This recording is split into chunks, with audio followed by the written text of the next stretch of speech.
શણનો ઉપયોગ જ્યારે વાવીએ 2 થી 2.5 ફૂટની શણ થાય એટલે એને ટ્રેક્ટરથી પ્લાવ મારવામાં આવે એટલે ટોટલી શણનો જે લીલો ભાગ છે એ જમીનની અંદર જાય, એને કહેવાય લીલો પડવાશ. એટલે આ જે ઉપરના પાન હોય એનું પ્રકાંડ હોય એ જમીનની અંદર જઈને એનું વિઘટન થાય, એનો ખાતર તરીકે ઉપયોગ થાય, એને કહેવાય લીલો પડવાશ. આ રીતે શણ, પછી ગવાર અને બીજું ઇકેર, આ 3 વસ્તુનો મોટાભાગે આપણી બાજુ લીલા પડવાશ તરીકે ઉપયોગ થાય છે. આના જે હોય એ સોટી મૂળ હોય, મૂળ આના સીધા હોય પછી નીકળે.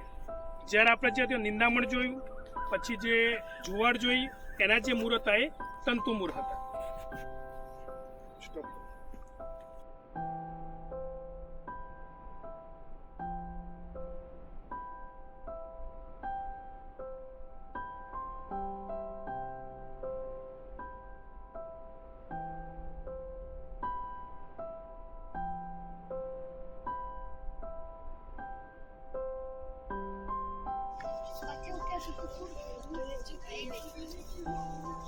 જો ભાઈ આગળ જે શણ જોયું એ શણના જેવો જ બીજો છે ગવાર.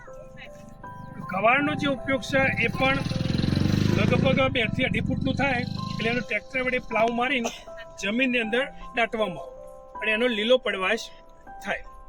કોણની વાત કરીએ તો આ તમે ચીરશો તો આનો સીધી લીટીમાં જશે નહીં, આ ડોરું ત્રોસું જાય, એટલે આને કહેવાય ચાલાકાર શિરા વિન્યાસ.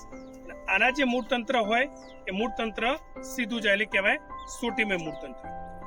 આની સિંગો પણ આવે, ગવારની સિંગો હોય એ શાકભાજી તરીકે ઉપયોગ થાય, પાકો ગવાર થાય તો એના દાણા લેવામાં આવે. અમુક લોકો પાક તરીકે પણ વાવતા હોય છે અને અમુક લીલા પડવાશ તરીકે પણ વાવતા હોય છે.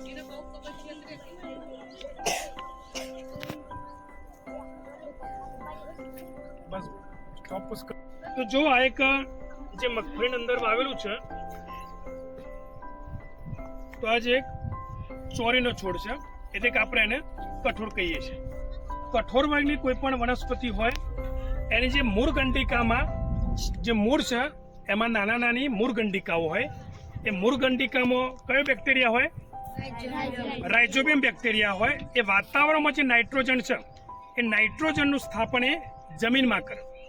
એના કારણે જે વાતાવરણમાં 78% નાઇટ્રોજન છે એનું જમીનમાં સ્થાપન કરીને જમીનમાં જે પાક હોય એમાં નાઇટ્રોજનનો ઉપયોગ થાય છે. આની ઉપર જે છોડ પુખ્ત વયનો થાય એટલે એની ઉપર નાની સિંગો આવું, એના કારણે એને સિમ્બિકુની વનસ્પતિ કહેવાય. સિમ્બિકુની એટલે કે એમાં સિંગો આવું.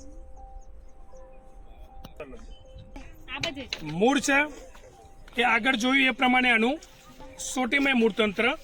આના જે પણ છે એને ચીરતા સીધા ચીરાતા નથી, એટલે કે એને કયો શિરા વિન્યાસ કહેવાશે? ચાલાકાર શિરા વિન્યાસ. હોય આ રીતે સામ સામે હોય તો એને કહેવાય સંયુક્ત પણ. ધારો કે આંબલી હોય એમાં સંયુક્ત હોય, પછી લીમડો હોય એમાં પણ સામ સામે હોય તે સંયુક્ત પણ. જ્યારે કોઈ પણ વનસ્પતિ હોય એને સિંગલ અલગ હોય તેને સાદું પણ કહેવાશે. આ હોય અલગ હોય તેને સંયુક્ત પણ કહેતા નથી, સાદું પણ.